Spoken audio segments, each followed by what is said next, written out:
if someone feels that they fail at a certain spiritual practice, how can they learn their errors and come back fresh? I'm not sure what you mean by fail. I mean, if let's say let's just put it in the simplest sense. If someone's doing a practice and they hope at the very least to get some sort of inner peace, and their mind is racing just as much as ever, and they don't have that peace that they were hoping for, the peace that passeth all understanding, or even just a bit of normal peace, and they feel like their practices have failed to produce results. And I know you've a couple of times said, oh, well, that's the problem. But let's just say trying to do something good for their psyche. If they've, let's say, quote unquote, failed in that, though there's no real failures, how can they basically fix what they've been doing wrong or change their mindset or attitude and come back and look at things fresh and get things working? Well, it helps to have some humility about it and not give too much attention to your disappointment. Because if something doesn't work, maybe it's time to reevaluate. Yes, and let's go back to the point you made earlier, which is a spiritual practice not necessarily fails because it is providing, after all, a lesson. The question is, how can you learn this particular lesson? The problem is you didn't know that lesson was a possibility. Right. That's certainly true. You thought you were too narrow in what you expected it to be worth. But yes, and I think that's true. And in that sense, there isn't any failing a spiritual practice because it's always a lesson. Right. But at the level of the stated problem, sure, there are things one can do. One can take a break. One can try to get some advice, either by formulating the problem and talking to anyone about it, or by finding a competent spiritual person who has some experience and asking that person about this feeling or this attitude or this practice and so forth. Yeah, I mean, when I try to do something and it doesn't work, I wasn't thinking about spiritual, but just in general, that's what I take away from that is that I didn't understand it. I did what I knew to do and it wasn't good enough. So therefore, it's something I need to understand. And that's valuable. It is valuable. Realizing you need to understand something that you thought maybe you did before. To the degree that one's serious about the spiritual life, it's about learning. Yeah. It's not, here we go again. It's not about getting it right. It's about knowing. And discovering rather than having criteria in advance. All right, so can we pull out an example of this kind of thing that might help be a little less general in the response? I mean, something like I've been meditating every day for a decade and I'm still not at peace. That kind of thing. Well, yeah, that's a good. Or something simpler. Well, that's simple. Okay, you want to take that one? I would say that sometimes, I think we touched upon this a bit, but first of all, when the person acknowledges or feels, as in the word feel is being used, it's a huge step, because for one to realize or to even invest that sort of time to ask this question, I feel like I'm failing, is a huge acknowledgement and a step in their spiritual journey, because a lot of us are not there yet. And then understanding whether it's the practice that's not resonating with them, or whether it's the method of how they're doing the practice that's not resonating with them, and seeking counsel from fellow travelers goes along there too. Yes, agreed. And it's also possible, in fact, it's actually more likely that the problem doesn't really occur in that practice. The problem occurs somewhere else in the constellation of their life and value and practices that's really exposes their weakness in this practice. This failure is an indicator that something else is missing.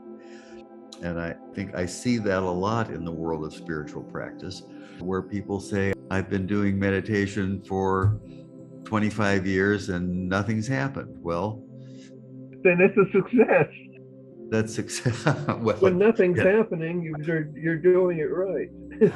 Well, another thing that I think is interesting is very often you're the worst judge of your own progress. You can go as a child, you can go 3 years and think I've not grown an inch, and yet you've grown 1.5 feet because you don't notice it, because you see yourself every day. But on the other, it's the same thing with spiritual practice. You might be achieving all the peace, tranquility, and all the other things that you hoped for, but because it's happening at such a gradual rate, you never realized it. And maybe the problem is not with the practice, but with your attitude. Well, that's similar to what I've been saying. Have I talked about this before, about the various dimensions of practice and how all that's important? Does this sound familiar? Because it's been on my mind a lot lately. I've been thinking about writing something about it. Well, say something about it. I don't remember anything about dimensions. Well, stop this if this sounds familiar. One of the reasons that the religions have been so successful and have a lot of viability over the years and have produced great saints and sages is that they address the whole person. Yeah. You know, they have objects of worship for the sentiments and rituals for the body and doctrines for the mind and acts of service toward God or the community as part of the spiritual life. You know, the whole person. If you look at Hinduism essentially has 4 yogas that address those very same dimensions. Right. So, and it is also more clearly a doctrine in Hinduism that one may be drawn to a particular yoga, but one can't just simply practice one. Yes. And so there are those, and I've known these cases personally, who say, "Well, I'm a jnana. I'm only interested in knowledge, and I've been doing this for a couple of decades, and I'm not enlightened, or the penny hasn't dropped, or whatever." So the question I want to ask is, what are you doing with these other dimensions of your life? Where is the element of service? Where is the element of worship? Where's the element of community? Yeah. And if those things had a place, maybe you wouldn't be so hung up about your failure in this one practice, because you're not bringing all of yourself to the practice. Yeah. That's a good point. That you could say that the only reason you fail is because you don't do it all the way. You don't do it with all of you. Yes, you don't do it with all of you, and that includes those elements of worship and service and action. Another thing is, I think people tend to have it backwards. They say, I'm predisposed towards knowledge, so I'm going to take that all the way. I would say, if you're predisposed to knowledge, that means you're already a bit out of balance. So balance it out with more service, more love. Yeah, that's right. Then people will say, "No, I'm all about knowledge. That's cooler." Right. Well, worship. Well, they claim to have knowledge, but they don't know what it is to practice the other dimensions. Is that what you call them? Yeah. Sure, dimensions. I see that a lot. Yeah. I really see that a lot. Yeah, especially in this tariqa. I mean, first off, that it's too many people have said, I'm jnana and nothing else. Let's completely disregard the paths of love and service and everything else. And not only that, but I think a lot of people don't really know what knowledge is, because spiritual knowledge doesn't mean academic Book ability learning. or how many papers you've written. Some of the greatest quote unquote knowledge saints have been illiterate or uneducated in the modern sense. It's not about knowledge in terms of accumulation of facts. It's about Gnostic wisdom that touches a particular part your soul. And it's really, we are these whole things. And one of the great things about yoga is it teaches you real yoga, not the fake yoga. It teaches you about these centers of the body. And the fact is, you've got the heart, you've got the mind, you've got all of these different centers, and you have to exercise all of them, not just physically, but spiritually. And, if you think that you're going to have great wisdom and great love without having service, you're already in the wrong direction.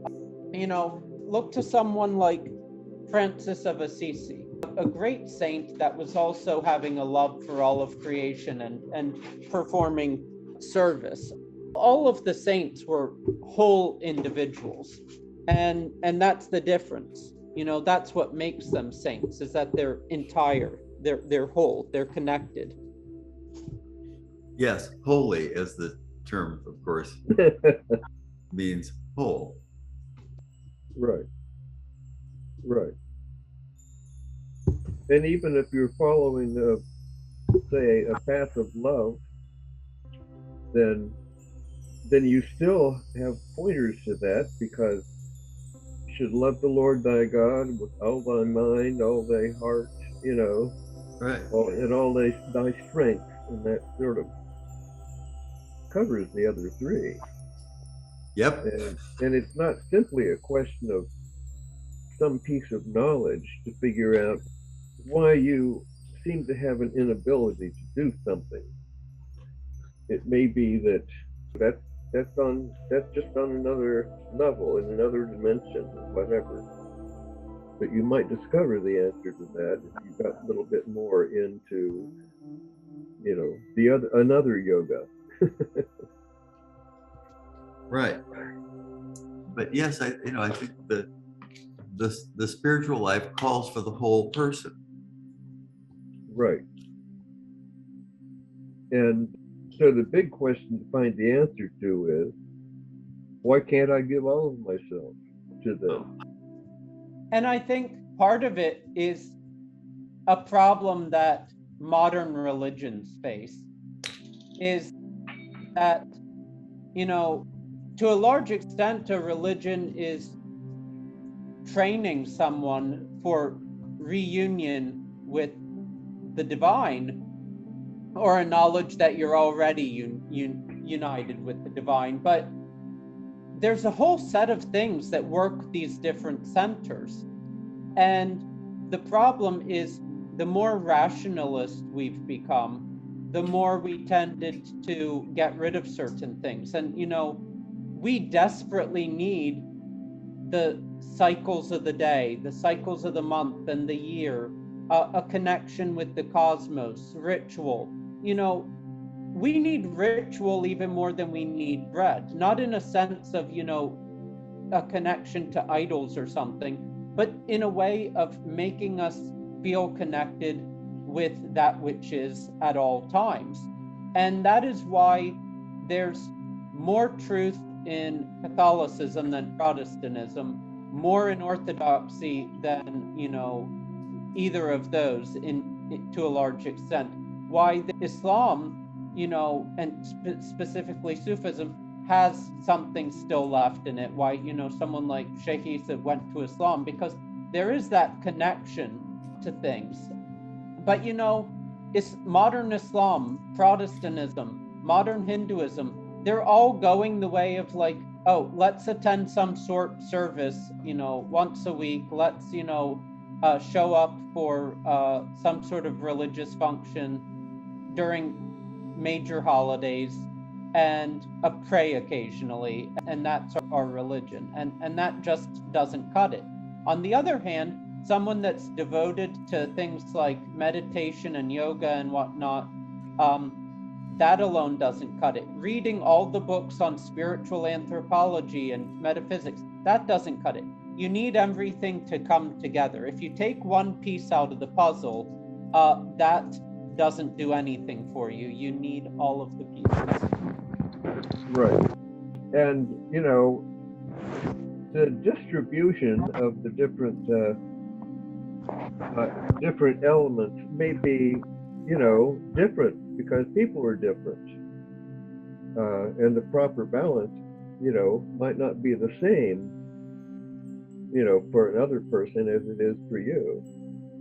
The thing is, you know, you can't even be prescriptive about, you know, how much you should know from the other yogas. It's experiential. Right. And so is real knowledge. I think we all agree. Yeah.